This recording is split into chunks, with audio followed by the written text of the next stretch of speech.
Ouais, aujourd'hui j'ai une nouvelle coiffure. Je sais. Voilà.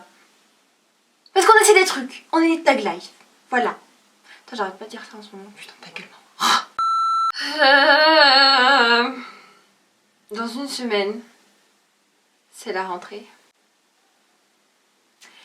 C'est reparti pour une année de souffrance. C'est super.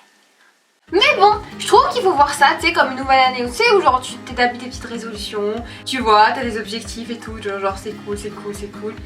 Enfin voilà, voyons le positif des choses parce que franchement si je commence à m'apitoyer sur mon sort, ça va pas le faire.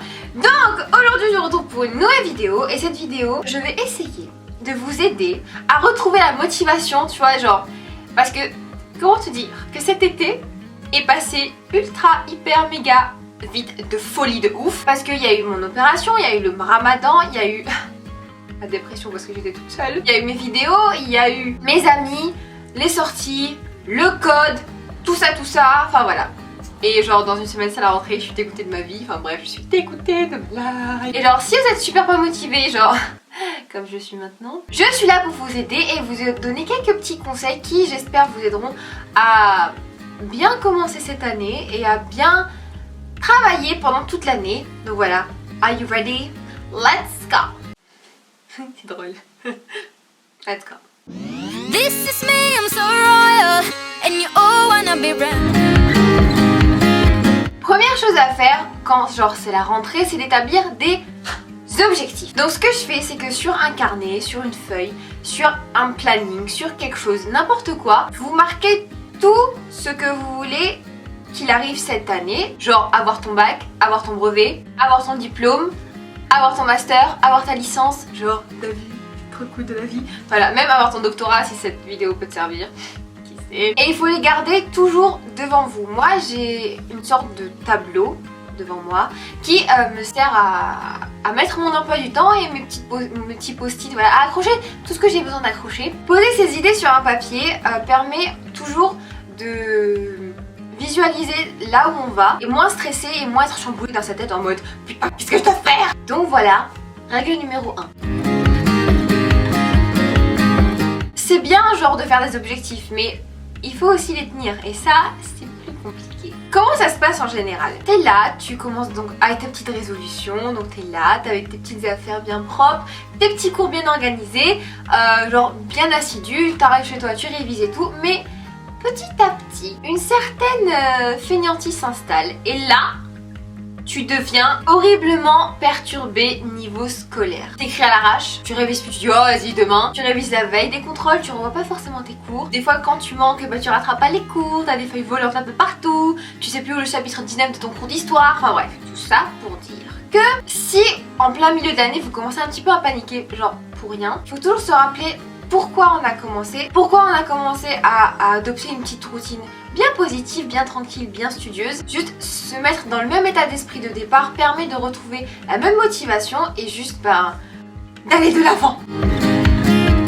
L'essentiel, du pur méga essentiel, c'est d'y aller doucement. Alors je sais qu'au début on croit que l'année... What the fuck? Alors je sais qu'au début on croit que l'année scolaire va juste passer super, hyper, méga lentement. Et je comprends. À un moment, j'ai l'impression que genre quand t'arrives genre vers février, janvier, février, là t'as un sprint de fou. C'est comme si les jours passaient en genre en 2 heures. Tu te dis ok d'accord je suis dans le rush, qu'est-ce que je dois faire? En fait il faut préférer efficacité à rapidité parce que comment te dire? C'est comme si on te demandait de courir un marathon. Alors je sais pas combien de kilomètres dans un marathon, mais il y en a beaucoup. Il y a des dizaines de kilomètres dans un marathon à courir et c'est un petit peu débile de partir en sprint total dès le départ parce que au bout de 400 mètres t'es là en mode voilà. Il faut y aller doucement mais sûrement et il faut prendre son temps et travailler efficacement. Donc même si l'année scolaire peut vite passer, il ne faut vraiment pas vous presser parce que sinon vous allez vous mélanger les pinceaux. Le cours ne s'apprend pas au nombre de pages, il s'apprend plus aux connaissances que tu arrives à accumuler et à garder dans ton cerveau. Genre pas pendant les 1/4 d'heure de révision que tu fais, mais pendant toute la semaine de révision et de cours que tu as. Et comme ça, croyez-moi, vous allez gagner du temps. Oui, aller lentement, c'est gagner du temps. c'est bizarre mais c'est vrai. Être efficace, vous améliorer de jour en jour et juste ne pas être fatigué et dans le rush et stressé. Et croyez-moi que stresser, ça peut provoquer des choses assez dangereuses. Donc ne jouez pas avec votre santé, restez calme, restez saine et restez organisé.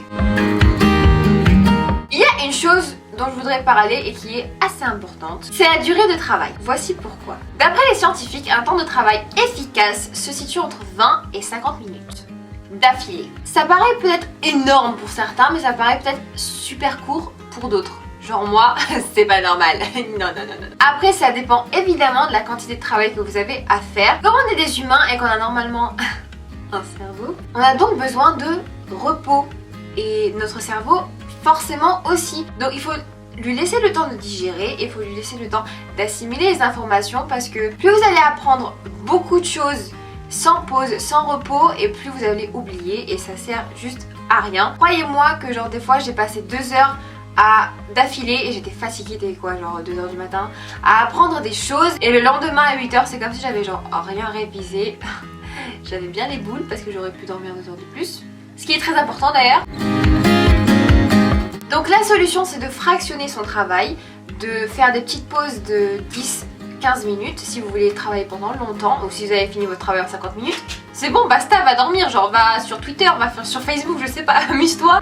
Si vous avez encore beaucoup de travail à faire et que vous n'avez d'après vous pas le temps, c'est pas la peine de rester 4 heures d'affilée, faites des petites pauses, sinon ça peut vite être vraiment très inefficace et vraiment très dangereux pour vous, votre santé, votre mental aussi, c'est très important. Voilà, juste votre vie sociale parce que si vous vous encastrez chez vous pendant 20 jours d'affilée et que vous sortez pas, c'est dangereux quand même aussi. Et comment y arriver à fractionner son temps?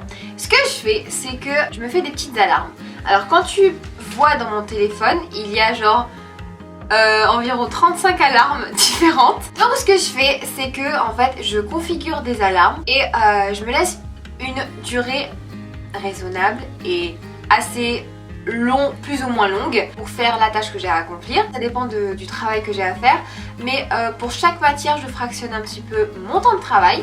Et aussi c'est très important de faire des alarmes aussi pour les pauses, parce que je me rappelle quand je révisais mon bac, je révisais comme une acharnée et ensuite je faisais des pauses genre de 10 minutes environ et pendant lesquelles je jouais à Candy Crush parce que tu vois c'était genre la big méga mode à cette époque. Je me sens vieille. Je faisais un truc totalement idiot et après je revenais à un truc super studieux, tu vois, il faut rééquilibrer. Le but de faire ça en fait c'est que d'éviter premièrement de décaler toutes tes autres alarmes, ce qui est très chiant, et en fait c'est juste à te motiver à attaquer maintenant tout de suite, genre à travailler now. Donc moi je dis hashtag anti-procrastination, c'est cool. Et croyez-moi que quand vous allez finir cette tâche avant le temps imparti, parce que tu vois c'est un petit challenge que tu te lances, t'es bien content. Et voilà mes petits amis, j'espère que cette vidéo vous aura plu, qu'elle vous aura aidé à retrouver un petit peu de motivation et à être au taquet, t'as vu? Surtout n'hésitez pas à liker cette vidéo parce que ça signifie beaucoup pour moi. Et surtout dites-moi en commentaire ce que vous aimeriez pour la prochaine vidéo Back to School. Pour ne rater aucune de mes vidéos, t'as vu, pour être l'une de mes amies parce qu'ici on est cool. N'hésite pas à t'abonner, le bouton doit être en bas ou genre là. Je sais pas où je vais le mettre, je sais pas, on verra. Mais il doit être quelque part là. Voilà. Et surtout pour finir, n'hésite pas à me rejoindre sur les réseaux sociaux parce que j'aime bien quand la délire familier s'agrandit. Voilà, c'est tout ce que j'avais à dire. Ciao! Comme on a commencé la série Back to School, c'est comme si t'as vu, on avait fini l'été. Donc pour célébrer ça, j'ai fait une vidéo avec ma petite barbouille qui est le Jelly Belly Challenge. Et pour vous, on a bien souffert. Donc voilà, regardez, elle est cool. Ciao!